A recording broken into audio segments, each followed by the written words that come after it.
Did you know there's a whole branch of psychology that has nothing to do with therapy? My guest today is Jaymon Kirk, an industrial organisational psychologist who uses psychology science to make sure AI hiring tools are fair, valid, and actually predict who'll succeed in the job. If you've ever wondered what else you can do with a psychology degree, this episode's for you. Good morning, Jaymon, and welcome to the 20-Minute Career. Hey, Jane, thanks for having me. We're going to be talking this morning about psychology, but in particular, the area of psychology that you work in, which is industrial psychology. Yeah, correct. There's probably a few people that listen to the podcast that won't understand what IO psychology is. Tell us a little bit about that and how your career began. Yeah, sure. So I guess to start from the start in terms of what industrial organizational psychology is, it goes by a few different names depending on kind of where you are around the world. In Australia, it's often referred to as organizational psychology, might get called occupational psychology in the UK, but ultimately it is psychology applied to the workplace. So while I am a psychologist, I'm not like a therapist in the kind of classical sense of what you would think of as a psychologist. So in the most broad terms possible, IO psychology is basically taking psychology principles and learnings and applying those to the workplace. So for me specifically, that looks like working in hiring and recruitment, but it might also look like working in leadership, working in with teams, all the sorts of various ways that psychology can apply in an organization from the individual all the way up to the kind of organizational level. So that's the kind of 30-second summary of what IO psychology is. When you left school, was psychology your go-to aim goal? No, absolutely not. When I was in school, kind of didn't really know what I wanted to do, which is probably a story that resonates with a lot of your audience. But I was good at science and maths, and growing up in regional WA, it was basically like you're good at science and maths, do engineering and work for one of the mining companies. And that's the well-trodden pathway that everyone goes on. So I went to uni, started doing engineering, got like a year and a half into it and realized I didn't particularly like it too much. And then the way that University of Western Australia, where I went, is set up is you have to do broadening units. So I kind of was keeping an eye open for what other things were out there. And basically I had a mate who said, hey, let's do psychology as a broadening unit because I've heard that the exam's really easy and it's all multiple choice. So let's do that and it'll be a nice, easy broadening unit. So we did that. And funnily enough, I ended up really enjoying what I learned in that unit, and then kind of stuck with psychology from that point on. So switched into doing psychology kind of as my major, and then through various kind of degrees along the way, ended up where I am now as a psychologist. Did you, along your journey, do any internships or anything like that? So once you finished your degree, like what was the pathway or step into employment? Yeah. Great question. So in the psychology pathway in Australia, when you do your masters, and that doesn't matter if it's a clinical psychology masters or an IO psychology masters, like I did, you do 1,000 hours of work placements split across 3 placements typically. I did a few different placements as part of that in kind of different things, from research to working in organizations to doing something similar to what I do now, which is working with psychometric assessments in the hiring process. And it was actually through my supervisor for that internship. He ended up going and working at HireVue, where I'm working now. And then as I kind of was graduating, he let me know that he was leaving and encouraged me to apply to the job, and kind of went through the application process and everything went pretty well, and ended up kind of following him into that role. So the relationship, I guess, I gained through that internship, firstly, it gave me like experience that helped me to be in a good place to get the job, but he helped to kind of open that door and alert me to that job being available for sure. What I'm finding when I'm talking to people about how did they get into Yeah. the role that they're in now, relationships and networks is really, really important. Yeah, Yeah. absolutely.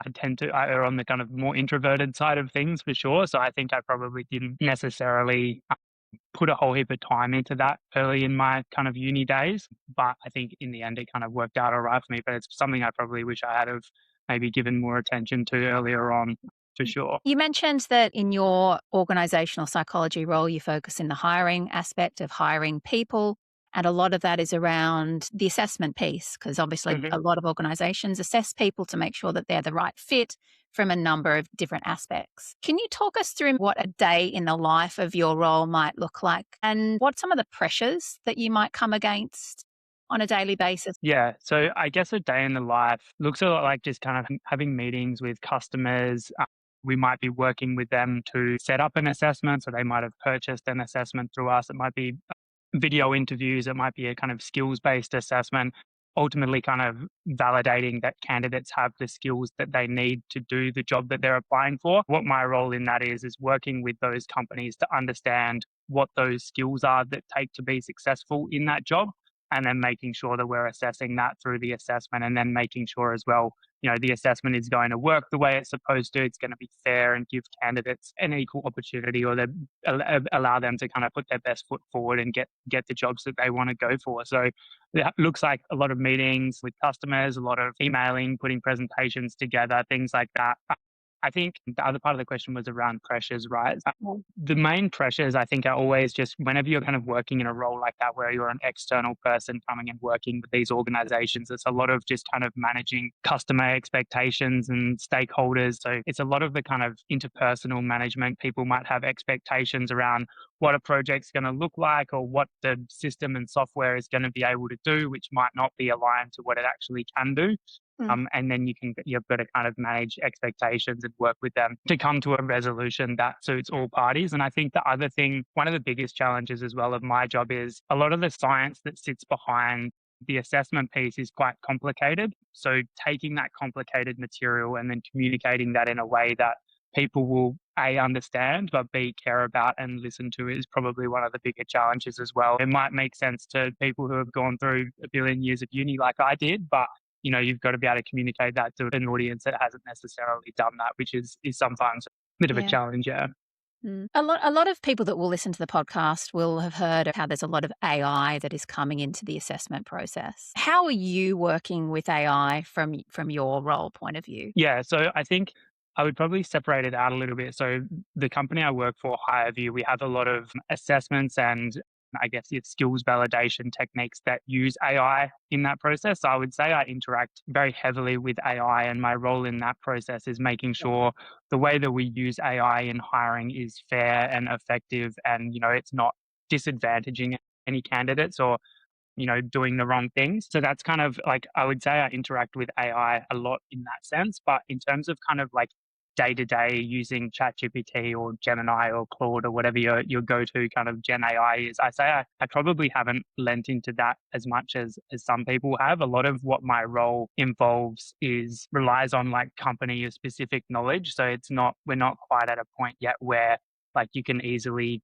get it to generate a response that's helpful, because it relies on you knowing very specific details about exactly how HireVue's assessment works, which obviously generative AI does. And that's not to say like I don't use it at all. I think it's definitely been super helpful with things like kind of speeding up processes and making things more efficient. And we're always kind of looking out for ways to do that. But I think that's something that kind of excites me about like where young people are at in terms of coming through, is they're coming through having used that technology. Whereas like for me, it's still a learning process of trying to adapt to that coming in. Part of what you do is make sure that the AI technology that you're working with is validated, is non-discriminatory from a hiring purpose. So you're Yeah. sort of applying the psychology lens to the Yeah. AI products. Making sure, there's a lot of AI and technology out there, but I think where HireVue strikes a good balance when they get psychologists like me involved is making sure you balance that technology piece with the science piece, to make sure, like you say, that you're not disadvantaging different demographic groups, for example, and you're making sure that assessment results actually go on to predict who will do well in the job. So you're not just asking kind of random questions that are unrelated to work performance or are discriminatory or anything like that. So yeah, I think psychologists are in a really unique position to be able to help make sure that the technology that's coming in is effective and useful. In every job, there's generally some form of pressure, and parts of the job that are hard. What might that look like from an IO psychologist perspective? Yeah, I think one of the biggest ones in general is just kind of like people don't necessarily know or appreciate what biopsychology is. It's similar to what I was saying earlier around that communication piece, around communicating complex topics. Like getting people to understand why they should care about, what IO psychologists do, I think kind of goes more broad beyond just my role within hiring. I think any IO psychologist could speak pretty effectively to that. Making sure that people actually understand the value that you bring is certainly a big challenge. I'm pretty lucky in the sense that I work with a bunch of IO psychologists within my organization. It is valued and it is something that's kind of cared about, but that can be a big challenge for being a relatively small and niche field, kind of making sure that your voice is heard and that people know what you do and what you can bring to the table. Do you do travel with your work? I do travel a bit. The company I work for is a US-based company. I do tend to go to the US probably once a year for like conferences and then do a bit of travel within Australia as well for customer meetings and conferences. I work with customers throughout Australia and Asia, so I do get a bit of an international kind of flavor in the work that I do.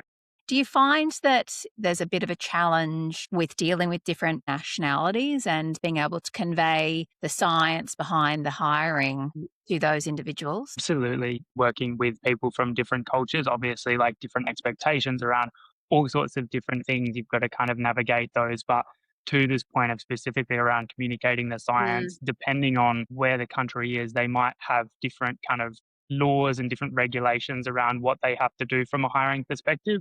So if they don't have that kind of legal requirement there to care about the science behind the hiring, it might be really tricky to get through to those people. And there's different kind of things like power imbalances and different hierarchical organizational structures that working with companies and customers from different countries certainly brings with it some challenges. But I kind of particularly enjoy that side of things. It makes it interesting, like hearing how hiring works in Japan or in Malaysia or in Singapore and things like that, and how we can help to make that more effective and what we can learn from that, and equally what we can take from learnings from working with customers in Australia, for example, and then taking that into Asia and vice versa. So yeah, I actually particularly like working with the international side of things and the variety that brings. Psychology is a bit of a go-to degree that people study, Yeah. right? And you mentioned that you started engineering, pivoted to psychology Yeah. for a reason, and you've enjoyed it since. What's kept you working in psychology and keeps you turning up to work every Monday morning? Yeah, I think it's just a kind of innate interest in wanting to help understand how the science behind hiring works and how more broadly I can help to make that more effective and more efficient, both for our customers, but also for candidates. Like, I've been a job applicant before, and there's nothing worse than feeling like you're not getting seen. So I like to try and feel like I'm helping part of that process by making it more fair and effective. So there's a lot of purpose there. You also alluded to the fact that you're constantly building skills, whether that's through understanding how different geographies work and do things. I'm assuming that from a career mobility perspective, you'd have the opportunity to work globally. Yeah, the company I work for has IO psychologists. So my manager's in Spain. We have a bunch in the US as well and in Canada. So it is a very global profession, and it's one that can transfer relatively easily globally because, the principles, and I mean, a lot of organizations are pretty global nowadays as well. So yeah, it's something that is pretty transferable internationally for sure. Anything that you sort of think, oh, had I known about that, I may have changed my mind? I don't think so. I think for me, obviously, it was a bit of a winding journey to get to where I am, which I don't regret because it gave me a lot of learnings along the way. But I kind of sometimes do wish that I had taken a more linear path to kind of getting where I am. But I don't think I regret anything necessarily about kind of where I've ended up. I think it kind of all worked out pretty well in the end. We're down to our fast final 5 questions. So we'll move through these relatively quickly, if that's okay with you, Jaymon. Yeah, absolutely. So first question, what has your career taught you about yourself? I think it's more about like sort of resilience. Like I say, it's been kind of a very long and winding journey to get here. And I think it's been like just reinforcing to me that I'm capable of kind of doing most things I set my mind to and have the resilience to kind of get through and figure out where I want to be at the end of it. So I think that's probably the biggest thing, as well as kind of stepping outside my comfort zone. Like I said kind of a little bit earlier, I'm pretty introverted, and a lot of the times I'm meeting with customers, doing conference presentations and things like that, which when I think about it, I'm like, what am I doing? Why am I putting myself in this position? But I always find that it's more enjoyable than I thought it was going to be. So yeah, it's kind of just like pushing myself and putting myself out there. What's one mistake or challenge that has taught you a really important lesson? I think it's more of a challenge. As part of my uni journey, I did a PhD. which was a pretty long and pretty arduous process, as anyone that's done a PhD will tell you. So I think that was probably the biggest challenge, that just kind of sticking through that and getting to the end was probably one of the most rewarding things that I've done so far. So yeah, that's probably been a pretty crucial part of setting me up to kind of where I am today. Absolutely. What skill do you think will matter most to young people in the future? I think probably kind of around adaptability and critical thinking. So I think the critical thinking piece is particularly crucial. And I think, to be honest, like while I obviously did psychology and specialized in psychology, I think going to uni, the best thing that can teach you is critical thinking. And that just becomes more important when we're bombarded with generative AI and information that we can't necessarily trust the reliability of.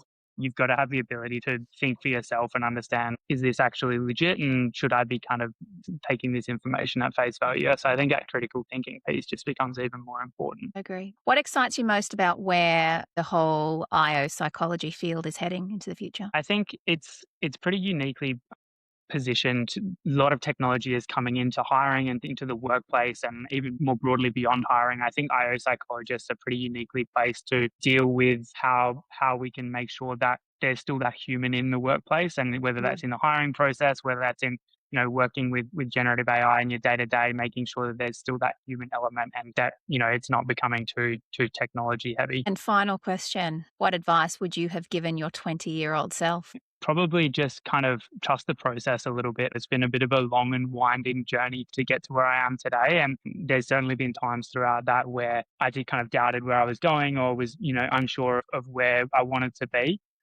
So I think making sure that you do what interests you and what excites you, and then you'll kind of work something out from there. And don't be afraid as well to, take breaks and reset and figure out where you're at. I definitely had a few kind of gap years and things along the way, which helped me to kind of realign and make sure that I was, driven to kind of be where I wanted to be next. So it always feels so like that there's a real time crunch when you're young, but in the whole grand scheme of things, taking an extra year here or there to figure things out really doesn't matter too much. Some great advice there. Well, look, thanks very much for your time this morning, Jaymon. It's been a really interesting conversation. No worries. Thank you.